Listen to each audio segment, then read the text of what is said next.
नमस्ते, आपके साथ मैं हूं जयप्रकाश शर्मा। और देखिए, उत्तर प्रदेश की बात फिरोजाबाद से हो रही है और सबसे खास बात यह है कि बादल मेहरबान है। हालांकि देखिए, सावन गुजर गया, मानसून अब आ रहा है, ये खुशी की बात है, ये किसानों के लिए राहत की बात है। लेकिन उत्तर प्रदेश की बात फिरोजाबाद से, क्योंकि कांच नगरी है, चूड़ियों का शहर है, सुहाग नगरी है, बहुत चीजें हैं। फिरोजाबाद की बात करें तो उन्हीं तमाम पहलुओं पर बात करने के लिए प्रदेश का नंबर 1 चैनल जी उत्तर प्रदेश उत्तराखंड फिरोजाबाद पहुंचा है। और देखिए, हमारे साथ खास मेहमान है, मोदी सरकार में मंत्री है एसपी सिंह बघेल, जो आगरा से सांसद भी हैं। और सबसे खास बात यह है कि 5 बार सांसद रहे, राज्यसभा भी सांसद रहे, लोकसभा के भी सांसद रहे, और अभी देखिए फिलहाल अभी केंद्रीय राज्य मंत्री है। उनसे बात करेंगे तमाम बिंदुओं पर, तमाम पहलुओं पर कि आखिरकार सरकार की क्या योजना है, भविष्य में क्या तैयारियां हैं, उन्हीं तमाम पहलुओं पर बात करेंगे। एसपी सिंह बघेल जी, आपका बहुत बहुत स्वागत है, आपने हमें कीमती वक्त दिया। पहले तो बहुत बहुत शुक्रिया सर। आपका ही क्षेत्र पड़ता है, देखिए बहुत दूर नहीं है आपसे फिरोजाबाद। सर, मिशन 2024 की तैयारी अब तो बड़ी तेजी के साथ हो गई होगी, क्या कुछ खास प्लानिंग की है? विकास के मुद्दे पर चुनाव लड़ेंगे सर, या हिंदू मुसलमान के नाम पर? जो फौजें शांति काल में पसीना बहा लेती हैं, उन्हें युद्ध काल में खून बहाने की आवश्यकता नहीं पड़ती। Bharatiya Janata party election mode में 24/7 365 दिन रहती है। 2024 केंद्र सरकार की कल्याणकारी योजनाएं, उत्तर प्रदेश के संदर्भ में राज्य सरकार की कल्याणकारी योजनाएं, और संगठनात्मक दृष्टि से यह देखा जाए, बूथ अध्यक्ष से लेकर राष्ट्रीय अध्यक्ष जो परिश्रम की पराकाष्ठा से पसीना बहा रहे हैं, उससे निश्चित तौर से कमल खिलेगा। जो आपने कहा कि विकास के नाम पर जाएंगे या हिंदू मुस्लिम, निश्चित तौर से विकास के नाम पर ही इस चुनाव को लड़ने का प्रयास किया जाएगा।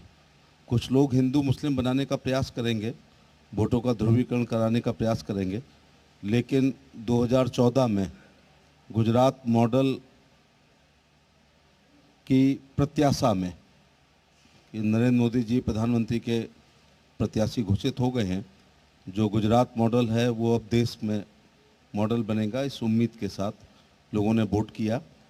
और 2014 से 17 तक जो केंद्र सरकार की 3 साल की ही कल्याणकारी योजना थी, उस पर मोहर लगाते हुए 2017 में उत्तर प्रदेश में बहुत साल बाद पूर्ण बहुमत की सरकार भारतीय जनता पार्टी की बनी।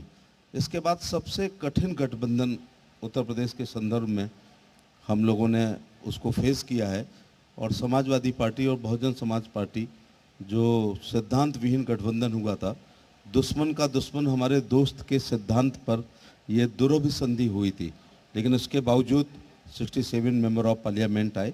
तो अब ऐसे गठबंधन की कोई संभावना, मजबूत उत्तर प्रदेश में गठबंधन की कोई संभावना नज़र आ नहीं रही है। तो उसके बाद 19 में बहुमत आया, 22 में आप देख ही रहे होंगे कि तमाम अटकलें लगती रही थी कि बनेगी या नहीं बनेगी। इसके बाद पूर्ण बहुमत की सरकार बनी है। तो 14, 17 और 19 और 22 ये 4 बार दिल्ली का रास्ता यूपी से जाता है, और 2 बार दिल्ली के रास्ते को उत्तर प्रदेश की महान जनता ने सुगम करने का प्रयास किया है। निश्चित तौर से 24 में भी हम लोग बहुत अच्छे बहुमत के साथ, मैं अखिलेश यादव की तरह ऐसे दावे नहीं कर सकता कि 403 सीट में से 400 वो जीतेंगे, लेकिन यह है कि इस बार शायद 1-2 सीट विपक्ष को मिल जाए तो मिल जाए। नहीं तो विपक्ष को सीट मिल जाएगी कि आप लोग छोड़ेंगे? नहीं, छोड़ने के लिए तो नहीं, छोड़ेंगे तो किसी पे भी नहीं। अब इसी से अंदाज लगा लीजिएगा कि भारतीय जनता पार्टी ने करहल को भी गंभीरता से लिया, वॉकआउट नहीं किया, और नूरा कुश्ती नहीं हुई। करहल से याद आया, समाजवादी पार्टी ने अपने राष्ट्रीय अध्यक्ष को लड़ाया, तो भारतीय जनता पार्टी के राष्ट्रीय नेतृत्व ने मेरे पे निगाह पड़ी और मुझे लड़ाया। इसी बात का जिक्र, चुनाव की हार जीत के परिणाम जो भी रहे हों, लेकिन घर के सभी 7 सदस्य 1 सेकंड के लिए भी उत्तर प्रदेश के किसी भी विधानसभा में नहीं गए। अगर वो एक दिन में 4 सभाएं करते तो 17 दिन में 68 कर लेते। 68 में 6 का गुणा कर दो, अगर ये लोग जाने में सफल होते तो हो सकता है 3000, 2000, 1000 से हारने वालों को जिता लेते। तो करहल को भी, ये माइक्रो मैनेजमेंट है राष्ट्रीय नेतृत्व का, कि करहल को भी ना तो नूरा कुश्ती हुई और ना ही उनके लिए वॉक ओवर दिया गया। कुल मिलाकर के करहल से आपको लड़ा करके समाजवादी पार्टी को फंसाने का काम भारतीय जनता पार्टी ने किया, ये आप कहना चाह रहे हैं? नहीं, फंसाने का भी नहीं हुआ है। कई चीज़ हो गई। एक तो या तो मेरा व्यक्तित्व तो कमज़ोर होता तो मेरे समर्थक, प्रशंसक, अनुयायी और ख़ास तौर से जात के लोग इसको बुरा मानते कि इतनी बड़ी सीट पर मरने के लिए लड़ा दिया गया। चूँकि जहां आप मेरा इंटरव्यू ले रहे हैं ये जलेसर लोकसभा थी, यहाँ से मैं 3 बार मेंबर ऑफ पार्लियामेंट रह चुका हूँ। और ये जब फिरोजाबाद थी तो यहाँ से मैं चुनाव लड़ा हूँ, अखिलेश जी से भी लड़ा, डिम्पल जी से भी लड़ा, अक्षय यादव जी से भी लड़ा। तो ये चौथा चुनाव था, तो फंसाने वाली बात नहीं थी। रिजल्ट जो भी रहा हो, लेकिन कातिल बहुत जलील हुआ मेरा सर काट कर। हमने दिलों को जीत लिया जंग हार कर। अब बहुत बढ़िया, ताली तो बजा दीजिए। बघेल जी, सवाल चूंकि इसलिए मैं कर रहा हूं क्योंकि मैं आपके चुनाव के समय था, आपके परिवार का जब इंटरव्यू कर रहा था तो उन लोगों ने कहा कि अच्छा है चुनाव तो लड़ रहे हैं लेकिन इन्हीं को आगे कर दिया जाता है। 3 बार आप समाजवादी पार्टी से सांसद रहे हैं, हालांकि आप कहते हैं कि बहुत जमाना हो गया, लेकिन शायद यही वजह रही कि अखिलेश यादव, डिम्पल यादव जिनका नाम ले रहे हैं, भारतीय जनता पार्टी उन सारी खूबियों को देखते हुए आपको आगे कर देती है। बड़े सौभाग्य की बात है, दुनिया की सबसे बड़ी पार्टी भारतीय जनता पार्टी है और उसका बड़ा सूबा उत्तर प्रदेश है। और जब मैं आत्म प्रशंसा के लिए यहाँ नहीं बैठा हूँ, लेकिन ये सौभाग्य ना ईश्वर ने किसी को दिया ना पार्टी ने किसी को दिया कि मैं 10 साल में 5 चुनाव लड़ूंगा। 2014 पार्लियामेंट, 2017 असेंबली, मंत्री रहते हुए 2019 असेंबली, 19 पार्लियामेंट, 22 में मिनिस्टर रहते हुए असेंबली और शायद पार्टी 24 में भी लड़ाई। तो 10 साल में भारतीय जनता पार्टी जैसी मजबूत पार्टी मुझे 5 बार चुनाव लड़ाएगी। तो ये मैं धन्यवाद देना चाहूँगा अपने समर्थकों का, प्रशंसकों का, पार्टी का हाईकमान का कि उनकी निगाह मुझ जैसे नाचीज कार्यकर्ता पर पड़ती है और हॉट सीट पर लड़ाया जाता है। सर, एक सबसे बड़ा सवाल है क्योंकि अभी जिस तरह आजमगढ़ में उपचुनाव हुआ और आपने देखा रामपुर में उपचुनाव हुआ, तो दोनों ही लोकसभा उपचुनाव में बीजेपी की जीत हो गई। तो बीजेपी का मॉरल हाई हो गया है और 80 सीटों का टारगेट लेकर चल रहे हैं। लग रहा है कि आसान राह रहेगी क्योंकि इस बार 2022 में अखिलेश यादव ने भी, समाजवादी पार्टी ने भी अच्छा प्रदर्शन किया है। 2024 मैं कभी अतिशयोक्ति में अपनी बात कभी नहीं कहता हूँ और ऐसी भी बात नहीं कहता हूँ कि बाद में मुझे शर्मिंदगी उठानी पड़े, और ऐसे भी नहीं कहता हूँ कि मेरे बयान को तोड़ मरोड़ के पेश किया गया है। मैं एक बार पुनः रिपीट करूँ कि प्रधानमंत्री जी की लोक कल्याणकारी योजनाएं, क्योंकि वो प्रतिदिन हर कैबिनेट के दिन कोई नई सौगात हम देश की जनता को देते हैं। तो लोक कल्याणकारी योजनाएं, राज्य की लोक कल्याणकारी योजना और ख़ासतौर से उत्तर प्रदेश का लॉ एंड ऑर्डर जो है बाबा का बुलडोजर है। और मुझे ऐसा लग रहा है कि तीसरे दिन भारतीय जनता पार्टी कोई ना कोई कार्यक्रम देती है।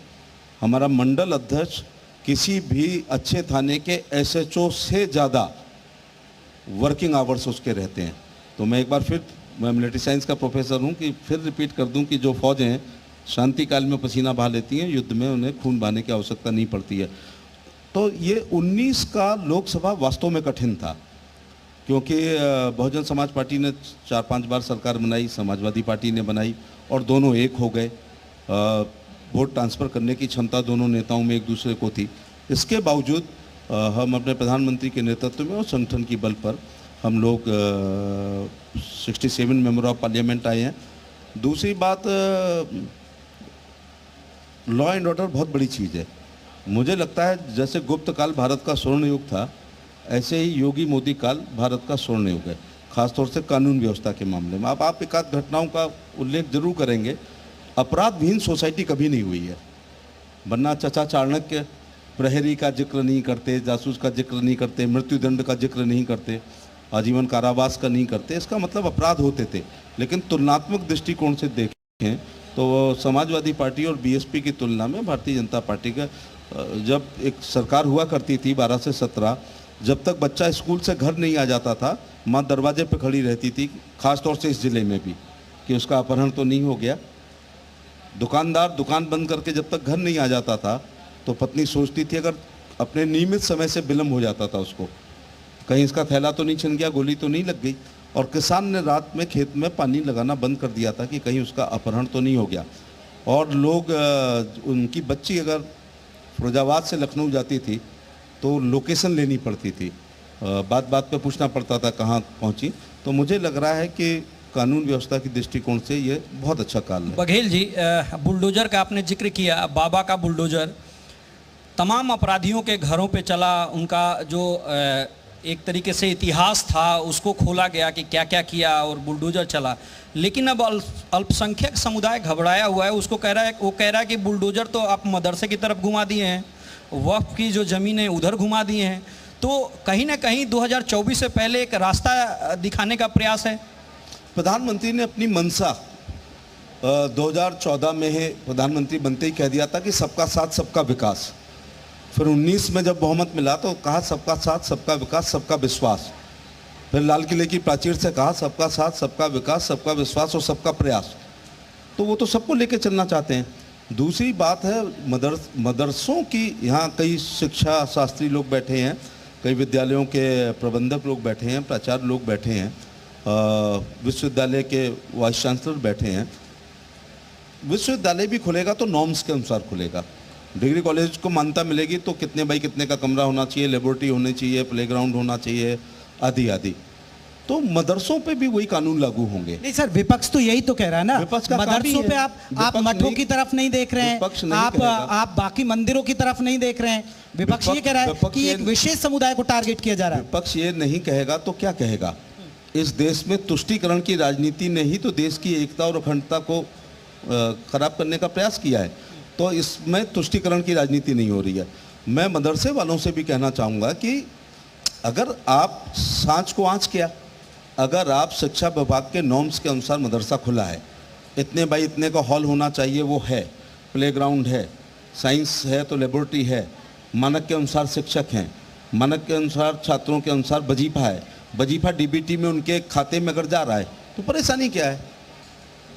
अगर कोई जांच हो रही है, जांच से कभी नहीं डरना चाहिए। जैसे कहा गया है, मैं तो बल्कि कहूँगा सांच आँच जांच, सांच को आँच नहीं तो फिर जांच की चिंता नहीं करो। मदरसे वालों से भी एक बात कहना चाहूँगा कि आप उर्दू पढ़ाते हैं, अरबी पढ़ाते हैं, फ़ारसी पढ़ाते हैं, अच्छी बात है, दीनी तालीम देते हैं, बच्चे रटते हैं, आप देखते होंगे ऐसे ऐसे करके दिन भर हम देखते हैं उनको रटते हैं। ये भाषा पढ़ेंगे तो दीनी तालीम पढ़ेंगे तो अच्छे इंसान बनेंगे। हो सकता है कि इससे पेश इमाम बन जाएं, लेकिन इन्हीं मदरसों में अगर फिजिक्स केमिस्ट्री पढ़ेंगे तो अब्दुल कलाम बनेंगे, और जब अब्दुल कलाम बनेंगे तो फिर हिंदू और मुस्लिम के आईने से, चश्मे से कोई नहीं देखता है। जिस दिन अब्दुल कलाम साहब की देहावसान हुआ था, मैं आगरा से केवल उनको श्रद्धांजलि देने के लिए गया था, जबकि मृतक व्यक्ति शायद नहीं देखता है कौन आया कौन नहीं आया। दूसरा, उस दिन मैं देख रहा था कि ऊंचे पजामे वाले और टोपी वालों की संख्या दाढ़ी वालों की कम थी, लेकिन दिल्ली के बच्चे अपनी जेब के खर्चे में से 10 रुपये का एक गुलाब लेकर के अब्दुल कलाम साहब को श्रद्धांजलि देने के लिए गए थे। मैं महसूस करता हूं कि मोदी जी से पहले किसी भी नेता का फ़ोटो बच्चों के स्टडी रूम में नहीं लगता था। अगर बच्चों के स्टडी रूम में किसी का फ़ोटो लगा है तो वो अब्दुल कलाम साहब का लगा है। वो उर्दू अरबी फ़ारसी से नहीं लड़ा है, वो फिज़िक्स केमिस्ट्री से लगा है। मौलाना मदनी हैं, एच.टी. हसन हैं, आपके साथ आपसे मिलते होंगे, बहुत दर्द में हैं ये लोग। ये लगातार जिक्र कर रहे हैं इस बात का कि केंद्र में मोदी जी और उत्तर प्रदेश में योगी जी टारगेट कर रहे हैं, टारगेट करके मदरसे को ख़ास तौर से हम तालीम देना चाहते हैं, हम देंगे, उसमें आप कौन होते हैं रोकने वाले? हम इसलिए उसमें सब कुछ होते हैं, हम नहीं, सरकार। जो शिक्षा विभाग केंद्र सरकार के कुछ योजनाएं हैं, राज्य सरकार की योजनाएं हैं, डीबीटी लागू होगा, वजीफे में घपलेबाजी नहीं करना चाहिए, मिड डे मील में घपलेबाजी नहीं होनी चाहिए। दूसरा, ऐसे नहीं होगा कि 8x10 का कमरा बना लिया और आप मान्यता ले लें। मोबोक्रेसी से नहीं अब देश चलेगा, ये देश भारत के संविधान से, कानून से, नियमों से चलेगा। इसलिए टारगेट नहीं किया गया है। अब मैं नाम लूँगा तो दिन भर जब मैं जनता से मिलता हूँ, मुझे तमाम हिंदू लोगों की संस्थाओं के लोग आते हैं, सब बीएसए ने छापा डाल दिया, डीआईओएस ने छापा डाल दिया, वो मान्यता नहीं दे रहा है, वो हमारी फाइल को लटकाए हुए। इसकी चर्चा तो नहीं होती है, लेकिन मदरसे पर चर्चा बहुत ज़्यादा होती है, क्योंकि वो टारगेट नहीं किए जा रहे हैं, बल्कि वो नियमों से अगर नहीं चल रहे हैं। तो देश तो अब कानून से चलेगा। अब नहीं, जिंदाबाद मुर्दाबाद से नहीं चलेगा। लॉ एंड जस्टिस आप देख रहे हैं, क्या कोई आंकड़ा है? क्योंकि कई सारे नेता मंत्री बीजेपी के कहते नजर आए कि मदरसे से पत्थरबाज निकल रहे हैं, पत्थर मारने वाले निकल रहे हैं। तो क्या इस तरह का कुछ आप लोगों के पास है कि वास्तव में मदरसे में जो पढ़ाई तालीम दी जानी चाहिए वो न दे करके राष्ट्र विरोधी तत्वों को वहां पे पाला जा रहा है, उनको बढ़ाया जा रहा है, राष्ट्र हित में नहीं बल्कि राष्ट्र के खिलाफ? सब धान 22 पसेरी नहीं तोलना चाहिए। मैं इस बात से सहमत नहीं हो पा रहा हूं कि सारे मदरसों में इसी प्रकार की शिक्षा मिल रही है, लेकिन मदरसों के जो अध्यापक हैं वो भी मदरसों से निकले हैं, वो भी एक अलिफ बे ते से शुरू कर करके और यहाँ तक आते हैं। सवाल इस बात का है कि अगर थोड़ा मैं बार बार पे ध्यान दे रहा हूँ कि when at Rome do as Romans do, अगर आप 21वीं शताब्दी की शिक्षा के अनुसार नहीं चलेंगे तो पत्थरबाजी पैदा करेंगे। मैंने एक बार फिर रिपीट कर रहा हूँ कि उर्दू अरबी फारसी से, दीनी इलाही से अच्छे इंसान बनेंगे, पेश इमाम बनेंगे। फिजिक्स केमिस्ट्री मिला ली जाएगी तो अब्दुल कलाम बनेंगे, और अब्दुल कलाम बनेंगे तो मिसाइल मैन, रॉकेट मैन, इस प्रकार से बनेंगे। तो सभी लोग उस सम्मान से दृष्टि से देखते हैं। बघेल क्या साहब, कभी एक भी व्यक्ति ने अब्दुल कलाम साहब को धर्म की दृष्टि से देखा? तो एक तरफ हार्वर्ड है, वैश्वीकरण, उदारीकरण और निजीकरण के ज़माने में, और ये मैं बातों से बातें निकल रही हैं, मैं कोई कागज़ वागज लेके नहीं आया हूँ। मैं आज भी कहता हूँ कि आगे बढ़ने का तरीका क्वालिटी एजुकेशन के अलावा कोई दूसरा नहीं है। आप देख रहे हैं अतिवृष्टि हो रही है, खेती घाटे की है। प्रधानमंत्री जी प्रयास कर रहे हैं कि 2024 तक किसान की आय को दुगना कर दें। परंपरागत खेती से हट करके अगर किसान फूलों की खेती करेगा, फलों की खेती करेगा, पशुपालन के द्वारा, मछली पालन के द्वारा, मुर्गी पालन के द्वारा, सुअर पालन के द्वारा, मधुमक्खी पालन के द्वारा, ड्रिप इरिगेशन के द्वारा, स्प्रिंकलर इरिगेशन के द्वारा, जैविक खेती के द्वारा हम अपनी आय को दुगना कर सकते हैं, औषधि खेती के द्वारा। लेकिन आगे बढ़ने का तरीका क्वालिटी एजुकेशन ही है। दुनिया में कोई काम अपनी हैसियत से बढ़ के करेंगे तो बर्बाद हो जाएंगे। दुनिया में एक काम है जिसमें अपनी हैसियत मिटा देंगे तो आबाद हो जाएंगे, वो है अपने बच्चों की गुड क्वालिटी एजुकेशन पर अपने आप को मिटा दो। तो अब आप देखिएगा ना कि जब मैं छोटा था 1192 में ये लोग आए थे, छुटपुट हमले करते रहे, लेकिन 1191 में तराई के पहले युद्ध में पृथ्वीराज चौहान जीत गए और माफ़ कर दिया। लम्हों ने खता की, सदियों ने सजा पाई, वो सजा हो रही है। 1192 में बैटल ऑफ तराई सेकेंड में हार गए। इसके बाद गुलाम के गुलाम मोहम्मद गोरी ने हमको गुलाम बनाया, फिर उसके गुलाम कुतुबुद्दीन ऐबक ने, फिर उसके गुलाम इल्तुतमिश ने, फिर उसकी लड़की रजिया ने, फिर अलाउद्दीन खिलजी, मोहम्मद खिलजी, जलालुद्दीन खिलजी ने, फिर फिरोज तुगलक, मोहम्मद तुगलक, गैसुद्दीन तुगलक ने, सिकंदर लोदी, बहलोल लोदी, इब्राहिम लोदी ने, बाबर, हुमायूं, अकबर, जहांगीर, शाहजहां होते हुए औरंगजेब ने, फिर लॉर्ड मैकाले आ गए। तो कहने का ये मतलब है कि पहले तमाम सारे हमले हुए, तमाम सारे हमले हुए। मैं तो वो शेर मुझे बड़ा अच्छा लगता है कि मिस्र रोमा सब मिट गए जहाँ से, कुछ बात है कि हस्ती मिटती नहीं हमारी।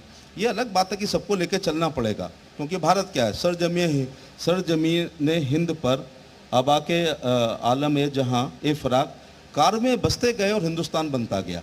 तो प्रधानमंत्री जब बार बार कह रहे हैं कि सबका साथ, सबका विकास, सबका विश्वास, सबका प्रयास, तो 2 कदम चलना चाहिए। तो मदरसे वाली एजुकेशन से अब आप सूचना के अधिकार में पूछ लीजिएगा कि मदरसे वाली तालीम से कितने लोग आईएएस निकले हैं, कितने आईपीएस हुए हैं, कितने आईएफएस हुए हैं, कितने आईआरएस हुए हैं, कितने पीसीएस हुए हैं, कितने आईआईटी में जाते हैं, कितने इंजीनियरिंग कॉलेज में जाते हैं, कितने जुडिशरी में जाते हैं। चलिए सर, आप अच्छा कर रहे हैं। मैं मदरसे की राजनीति से थोड़ा इतर करता हूँ, मैं विकास की बात करता हूँ। मैं भी चाहता हूँ कि मदरसे से जी न्यूज भी बाहर निकले। नहीं, निकल रहे हैं सर, क्योंकि विकास की बात करें। देखिए, आप जिस संसदीय क्षेत्र से आते हैं वहाँ भी बहुत उद्योग धंधे हैं, और वहाँ पर बहुत सारा जूता चमड़ा उद्योग होता है। ये कांच नगरी है, चूड़ियों का शहर है, यहाँ कांच का काम होता है। लेकिन बहुत सारे उद्योगपति मिले, क्योंकि आपका नज़दीक इलाका है। लेकिन उद्योगपतियों की अभी समस्या यहाँ दूर नहीं हुई है। कोई नेचुरल गैस के लिए परेशान है, कोई बहुत सारी व्यवस्था के लिए परेशान है। हालांकि निवेशक बड़े हैं, चीज़ें बेहतर हुई हैं, यहाँ जो गुंडागर्दी थी वो कम हुई है। अब यहाँ जो निवेशकों में कहीं ना कहीं उत्साह बढ़ा है। लेकिन सबसे बड़ी बात है, अभी भी बहुत चीज़ों से वो 2-4 हो रहे हैं। वो समस्या कब दूर होगी सर? भारत एक विकसित राष्ट्र नहीं है, विकासशील राष्ट्र है। मैं आंकड़ेबाजी में जरा कम विश्वास करता हूँ, इसलिए कुछ कागज वागज लेके नहीं आया। लेकिन एक वातावरण बना है। प्रधानमंत्री जी ने जो ODOP, one district one product के तहत एक योजना बनाई है, फिरोजाबाद का कांच उद्योग है, हमारा चूड़ी उद्योग है, आगरा का पेठा है, आगरा का स्टोन वर्क है, आगरा का लेदर वर्क है, अलीगढ़ के ताले हैं।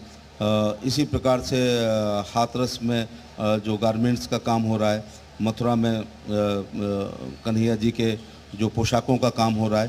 तो वन डिस्ट्रिक्ट वन प्रोडक्ट में निश्चित तौर से बहुत बढ़ रहा है। चौधरी चरण सिंह ने कहा था कि देश की खुशहाली का रास्ता खेत खलियाने से जाता है। समय, देश, काल, परिस्थितियों के अनुसार कुछ परिवर्तन खुशहाली के भी आते हैं। मेरी मान्यता है कि देश की खुशहाली का रास्ता एमएसएमई से भी जाता है, लघु कुटीर उद्योग से, और उसमें बहुत सारा प्रधानमंत्री जी ने किया है, एक वातावरण देने का प्रयास किया है। और उद्योग के लिए दो चीज़ें बहुत ज़रूरी हैं। एक पावर, तो निश्चित तौर से कि बिजली पूर्व सरकारों की तुलना में बहुत अच्छी मिल रही है। दूसरी बात है, लॉ एंड ऑर्डर सबसे अच्छा है। अगर कोई उद्योगपति आता, किसी भी ज़िले में आएगा, लोकल गुंडा सबसे पहले कहेगा कि क्या हमारी मर्जी के बिना आप लगा लोगे, तो इंस्पेक्टर राज उसको परेशान करेगा, फिर कोई विकास प्राधिकरण वाला आएगा, बिजली वाला आएगा, पॉल्यूशन वाला आएगा। या तो वन विंडो सिस्टम से कोशिश की है कि हमने उद्योगपतियों के लिए एक अनुकूल वातावरण उत्तर प्रदेश में देने का प्रयास किया है। बघेल जी, ठीक बात है कि विकास की बात है, विकासशील देश है और उत्तर प्रदेश विकास कर रहा है, लॉ एंड ऑर्डर अच्छा है, लेकिन आजम खान को इतना क्यों परेशान कर रहे हैं आप लोग? सदन से लेकर के सड़क तक, फिर सदन से लेकर के पार्टी कार्यालय तक अखिलेश जी को पैदल मार्च करना पड़ रहा है, राज्यपाल महोदया से मिलने गए थे, तो आजम खान को क्यों इतना परेशान कर रहे हैं भाई? वो आपके साथ सदस्य भी रहे हैं। नहीं, सदस्य रहे हैं, बहुत अच्छी बात है, मैं उनका बड़ा सम्मान करता हूँ। लेकिन भारत में एक बहुत अच्छा सिस्टम है, मनी अदालत। बेल कराई, हम अपने बर्डन ऑफ प्रूफ हमारे ऊपर है, हम सबूत पेश कर रहे हैं। मेरे भाई को उसमें शामिल किया गया, जिस 72 साल के भाई के पैर में रॉड पड़ी हुई है, वो वॉशरूम तो जा नहीं रहे हैं, उनको रिवॉल्वर लेके भागते हुए दिखाया गया है। तो माननीय अदालत में तो एफआईआर हुई, आजम खान हो या कोई हो, एफआईआर हुई, आप कैश करा सकते हैं, आप अपने सबूत, बर्डन ऑफ प्रूफ आप पर फाइनल रिपोर्ट लगवा लें, आप एक्सपेंस करवा सकते हैं। इसके बाद कोर्ट में जाती है चार्जशीट, आप उसको चैलेंज कर सकते हैं। इसके बाद अदालत में जा सकते हैं। अदालत के किसी फैसले से आप लोअर कोर्ट से सहमत नहीं, आप हाई कोर्ट जा सकते हैं। हाई कोर्ट से सहमत नहीं, माननीय सुप्रीम कोर्ट जा सकते हैं। आपकी बात सही है, लेकिन आजम खान साहब कहते हैं कि एक छोटे से कमरे में उनको आप लोगों ने बंद कर दिया, उसी में सोना, जगना, और ठीक से सोने भी नहीं देते थे आप लोग, सीतापुर जेल में बंद थे। तो इतनी पीड़ा वो जाहिर कर रहे हैं, तो थोड़ी सी तो दया बनती है ना। बड़े आदमी हैं तो उनकी पीड़ा को दुनिया ने जान लिया। मैं छोटा आदमी हूं, तो मैं फिरोजाबाद में 23 दिन तकिया बिना लगाए के सोया है। हवा के तकिया से भी किसी की जान को खतरा हो सकता तो क्या बदले की भावना से कार्रवाई हो रही है क्या? दिया गया। सेफ्टी रेजर से गर्दन नहीं कट सकती है, जो जिलेट वाला है।